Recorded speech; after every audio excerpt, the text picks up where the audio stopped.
Okay, so this is gonna be a very yap heavy video. If I have to guess, there'll be barely any editing. It's just gonna be me talking passionately about a game I love and my worries with it. So feel free to click off if you wanna, I won't blame you. Now, this video will try to be constructive, not negative, and ultimately it's just because I am passionate and care about the game and the community a lot. So please don't misconstruct anything I say as in bad faith. I love the team and they're doing a great job, but this can't keep happening. We saw it with Secrets of the Storm Phase 3, where it happened and it was good. You know, it still had some hiccups and needed a little bit more ironing out. I just assumed those things would get fixed if we gave them time, right? And then just 4 days later, after Secrets of the Storm Phase 3 launched, we got our next DLC announced. That's cool. They still said they wanted to improve upsets a little more, but I don't know if you really saw that. Unsure, but regardless, whatever, they fixed sods, moved on to the next thing. I'm very grateful that they fixed it. And then AC launched. It's good. It has good stuff in it. It's of good quality and it's good fun, and it's great. And then we get one update and we get told it's the final planned AC patch, and it also says plans for Risk of Rain 2 are far from over. And both of these things are worrying, very worrying to me. And don't get me wrong, AC is good, but it has some major flaws in it, all things considered, and could be a lot better. And actually, it's not the type of, oh, this could be always better, let's work on this forever until we fucking die sort of thing, like Silksong. I promise you it's not that, but just some very strict things and principles that I think could use improvement, and most things just need very minor changes other than one factor, which I will talk about in this video. But the fact we just kind of don't wanna do another patch or are planning on doing another patch is really worrying, because we're not taking the time to smooth out the smaller bumps, which even though they are small, are still there and in not a tiny quantity at all. And not going out to iron those out is concerning, which brings us to the second part. Our plans for Risk of Rain 2 are far from over. Now, what does this mean? It is very sinister and it is scary. Naturally change is scary, but this is a different type of scary to me. I'm unsure if it's talking about the support for the game, like the length of it, or the size of the thing that's coming. And if it's support for the game, that's awesome, and it's super exciting. If it's about the size for what's coming to the game, that's kind of scary, because what could have that type of like importance or significance if it's not another DLC? And if it's another DLC, that's okay, I guess. I mean, as GWP, I would love more DLCs. I would gladly buy more DLCs. But as a massive Risk of Rain fan, it kind of wouldn't sit right with me if the game had 5 or 6 DLCs, all $15. Like, sure, yeah, I could spend $15 every year and a half, but that's also not how a lot of people will consume the franchise when they get into it, right?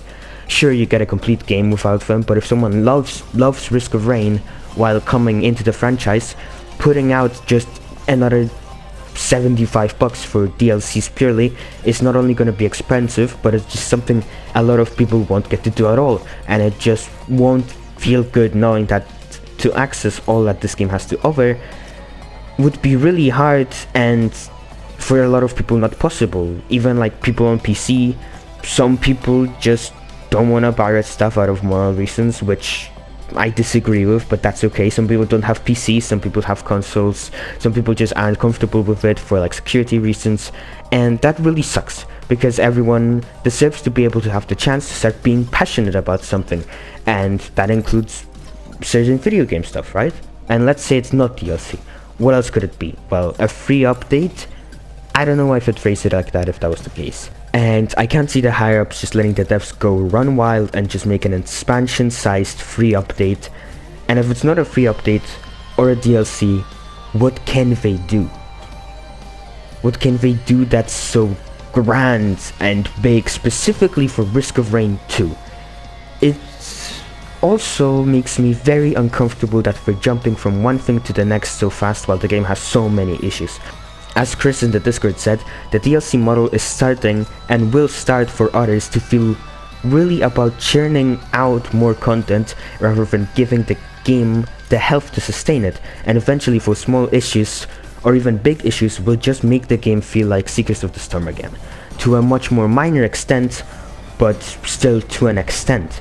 And think about this, instead of a player thinking, wow, this content is so cool, there's a very big chance someone might think, oh, this issue I ran into years ago is still plaguing the game for like however long and the devs aren't doing anything about it. That feels pretty shit, and it will take away attention from any great work that the team might be doing onto the unfortunate circumstances that the game might be dealing with. As shown here by Jake, the overwhelming amount of people do not want another DLC so soon, returning to the previous content regardless of how new or old it is, and homing in on the issues that plague those can make it a significantly better game and also make it more sustainable for new content to be added to it. There are a ton of issues plaguing the game right now, and it cannot be left like the final patch of Seekers of the Storm, where pretty big issues are just left in the game for months at a time until the next paid DLC expansion, because that sucks massive balls. Chef's boosted ice cube was broken, Chef's boosted oil pools still were and are broken, Volsun's laser of the father still, since phase 3 practically fails to scale with attack speed whatsoever. You were able to reach Primary 18 on stage 2 by accident, and those were issues plaguing the game for way too many months. And I hate, trust me, I hate to say this, because it makes me feel elitist and like a piece of shit, but I'd like the game's lifecycle to pander a little bit less to the casual players. The players who, you know, hop back into the game to play for a week or two whenever something new gets added. Because currently, it seems like all the fixes are left for those content updates, like we saw with Seekers of the Storm, and like we're probably gonna see right now. The second they finish one thing, they go into the next thing, which is monetized off the bat, since casual players will buy it, play it for a while, and just leave again, right? And the worst part is that it makes sense. It just makes sense. It's the reasonable thing to do, and I don't believe that's what the devs intend. If it's intended, I'm inclined to believe it's to the higher ups wanting them to work on things which can generate more profit. But like, I mean, obviously keep in mind they need to have a pitch for what to do next with the game. They can't just roll up to the XX and be like, hey, so we're gonna spend the next month of resources and dev time to fix some bugs and rework some bad parts of the game, because as far as I know, they need permission to be able to do that. Now, not just from Gearbox executives, but also from 2K and Take-Two, and those decisions will likely be impacted with what makes the most sense for shareholders.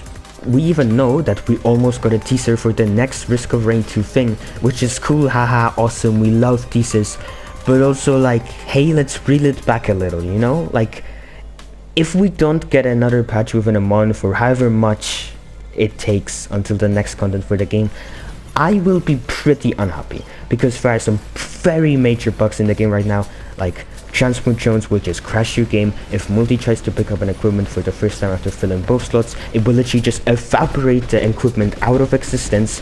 He can also somehow duplicate infinite equipment slots with one coupler, no idea how that works. If that changes the equipment that you have. Yeah, because when I press the ER, I have 2 Iphiggies right now. But when I switch it back, I have 1 Iphiggie and a remote caffeinator. And it keeps doing that. I don't know what's causing this. It's so weird. Interesting. Spurs charge rate is tied to fucking FPS, and if that doesn't warrant another patch until the next content update, then what does? Please don't let us Risk of Rain players have this in-game for 6 months again, like Seekers of the Storm. Because while it'll be fine for Risk of Rain players will suffer. The people who put thousands of hours into the game, the people I see in the Discord every day, the people that pour their talent into the game, the people that educate each other on the game, the people that teach them, help them, the content creators, the speedrunners, the artists, the community members. It may sound silly to the average person, but to a ton of people, we love and care about this game, and we wanted to have a future-proof plan and be cared for. This is a game that has made us acquire a ton of new connections, shaped our taste in things, something to celebrate with others, and a lot of people, such as me, have now also grown up with the franchise. It's nothing like Seekers of the Storm, and it never will be, but whereas that felt like a massive fuck up, the glitches like where the Transport Zone just creates infinite attacks on a no longer existent enemies, does kind of feel like I'm watching the game dying on itself, which I know it isn't, and I am very much sure it's not the game, but it does feel gnarly. Even if I don't agree with some bullshit like, oh, how did that get past playtesting, that doesn't really matter as long as they do fix it and let themselves have the time to fix it. And I would genuinely adore, I would love if they just actually took 2 months, maybe even 5, maybe even 6 months, I don't care, just to improve on the health of what is in the game instead of what's gonna be added. And since that's covered, I want to talk about one massive thing that bugs me with the game design philosophy of Gearbox going forward. Items. Very good concepts, they're well designed and they're well made, but to me, there's a massive issue. I am very much convinced that item stacking is a major, if not the biggest part and identity of the franchise. Something which very little roguelikes before it actually incorporated and worked around with. And the current philosophy of the team's items is not good, and let me explain why for a bit. Let's take a look at void items, and this is not me glazing sod, I swear, just hear me out, okay? Void items are an incredible concept made very well, regardless of what the actual void items design is. It's an item pool which is completely separate from the main games, letting them make new items, concepts and builds without quote-unquote diluting the item pool, and most importantly, not just keeping but always having a big upside of them being stackable. A big benefit of the void is that you always have an extra stack. It keeps the idea that you're stacking items. Now here's the issue, the new items from Gearbox stack badly. Not badly as in a personal feel of strength, but badly as in they're all non-linear, non-exponential stacking, and mainly an overwhelming majority of them have their stacking be not only less impactful to the fact that it's a lesser difference between 1 to 2 than 0 to 1, but also because they're purposely made to have any stack be a friction of its first stack's effect. Warp Dagger only gains 1 bit of damage out of the initial 3, Eclipse Light stacking is 1/4 of its original effect per stack, Parabeat also only has 1/4 of its effect per stack, Box of Dynamite's 1/3, Sonorous Whispers 1/5, Quick Fix being 1/3 and a third, and the examples go on and on and on and on and on and on, and for several reasons why that's really bad. And I want to explain those. First of all, scrappers and printers become less impactful, less responsive to your investments in them, less meaningful and less exciting. One of the best and key feelings of Risk of Rain since its earliest versions to me is to find that one printer, whether it finishes your build off, like finding a gas printer with an FMP and an ignition tank, whether it lets you spec into a specific item like an 82 printer, or entirely derails your build into one idea like band printers or shuriken printers. If all of those stacked worse than their initial items, or god forbid the exponential stacking like gas and shurikens was gone, they would never be exciting to see, never be iconic, never be like...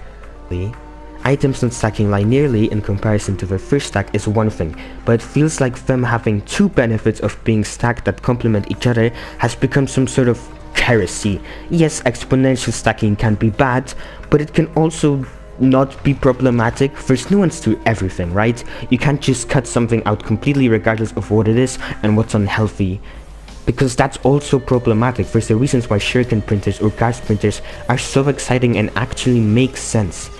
Second off, it makes scrappers also innately feel significantly worse. Ignoring the fact that it gets exaggerated via worse printers, it just feels clunky that scrapping a stack of items can be good, but also you'd be better off if it only scrapped part of it.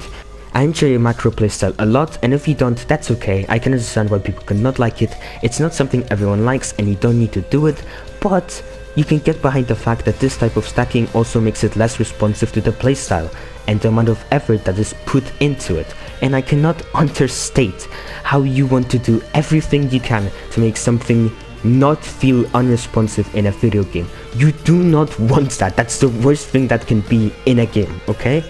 And the fact that the best play is to not pick up an item because you already have it, get all the way to a scrapper, scrap that one individual stack of an item, then go all the way back, pick that up, and then repeat that if you get another one, it feels like shit. And I don't know how other people that love macro feel about it. People like Grace, I can't speak for them because I'm not them. But I can't imagine that that's something which is a positive thing for them at best.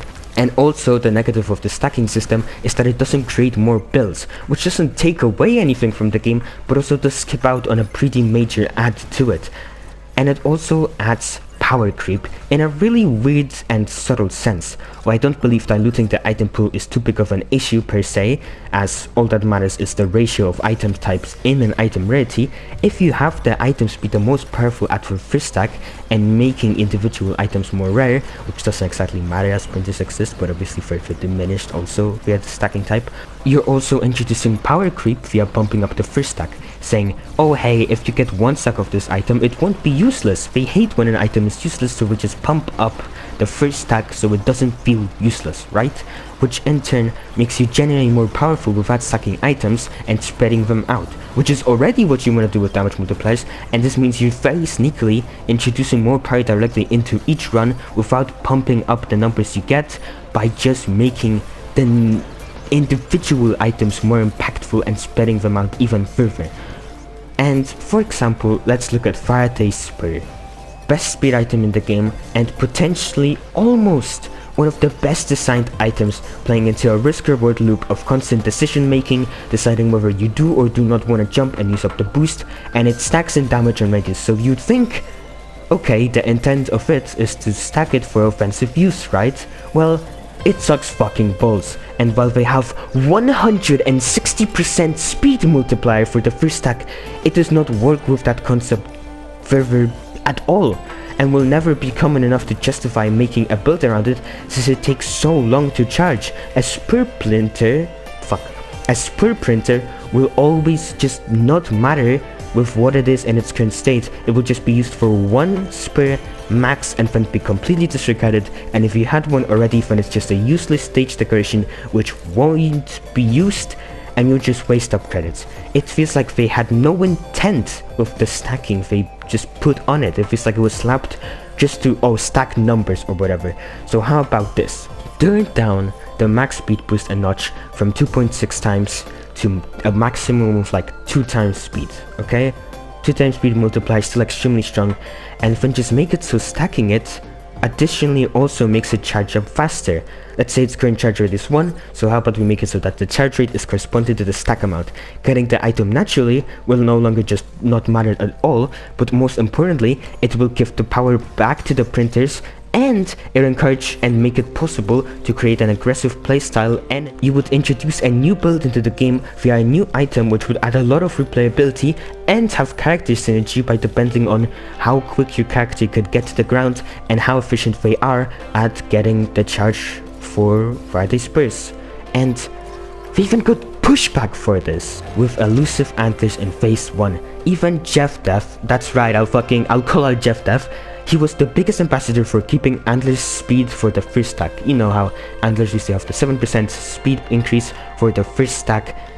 He had even pretty compelling arguments about it if you're multiplayer, and guess what? They changed it. And he folded under zero pressures and admitted that yeah, that was the right play, that was just a good change, I was right. No, not to like brag a little, but I was right. And for just doing it again? Yes, some dickheads on Steam forums and Twitter only for the first week, mind you, were like, oh, rip Antlers, it's dog shit again. That's an unavoidable thing, and they'll always do that bullshit whenever anything gets changed. And even though reducing that first stack made it an infinitely healthier item for the game while still being super good, some less active casual players walked in and were like, oh, this is dog shit for like a week and never again. So why? Why did you guys do it again? Hello? Did you guys like not learn from like the item part of Seekers of the Storm? Like, what? And also just please go back and fix some of Opus' bad designs. Again, I would not mind, and in fact heavily encourage to just stop working on new content for a little bit and just polish up the base game, rework Directive Harvest, make Blight accomplish its conceptual purpose, and so on and so on. And please, I just really would prefer that over any new content for a bit, because the game has some not the best designs in some places, which are kind of dated and just bad.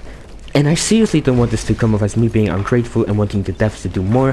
What they do is amazing and I love them very, very much, Every time I go to speak to Preston, genuinely a joy. Kindest man on the planet, actual sweetheart and an angel, and you can tell from the cut content, the way they talk about the game, and from everything surrounding the playtest strip, they love the game as much as us, and ultimately are just Risk of Rain fans fortunate enough to work on the game. What they do is amazing. I just hope they can slow down and allocate the effort a bit into other places first before moving on. And also, a final thing, just throwing it in here, please get rid of the stage limiter. If you're not aware, they made stages purposely have a limit of only having 2 DLCs content in it, unless a stage forces a DLC content, and this blows fucking ass. Genuinely one of the best changes in the Seekers of the Storm update was that they reworked the spawn pool system. No longer would developers have to manually create an exponentially rising amount of spawn pools per stage per possible DLC compo, which Hopu hella fucked from over with this system, and this was a super good change for the sustainability for the game. We want more things like this, because they'll just blend together, saving for time, resources, but also it made the game feel massively better. The moment-to-moment gameplay loop will be more replayable and less stagnant, which is massively more impactful than making individual runs unplayable, as you're having a moment-to-moment experience always, whereas entire runs happen a bit apart from each other, right? It's the reason why Nuclear Throne and Gungeons are classic in the genre. The moment-to-moment gameplay is responsive and dynamic and snappy, even though it might feel like being able to roll for a different pool of enemies in the same stage type is good for replayability. Ultimately, it just limits the enemy variety while you're in that stage, which is worse. And with the way interactable spawn, letting all DLCs spawn simultaneously won't even make chests rare, as we don't introduce strict interactable categories. For example, and this should really get fixed, turrets are counted as a category of interactables, meaning that they're separate from drones, meaning that instead of rolling between all drones, including them, the game will always just spawn them instead, which is why they're so goddamn common. And things like that will make chests rare. Not more chest types, not more drone types, things like that, which they could go back on, polish up a little bit the jank that's in the game, you know what I mean? And I think that's all I have to say.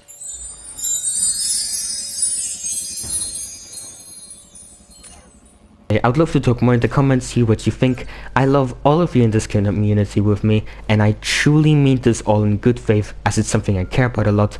Just remember to be kind and to be constructive, you know. World can always use more of that. Just be civil in the comments when you speak with anyone about this. And yeah, sorry for the worst quality, I guess. This is like unedited, and this is very rough, and this is like not the best quality, but I just want to have a talk, just a passionate, real talk from one Risk of Rain fan to the other Risk of Rain fans. And I think that's it. So bye bye, see you guys later, I guess.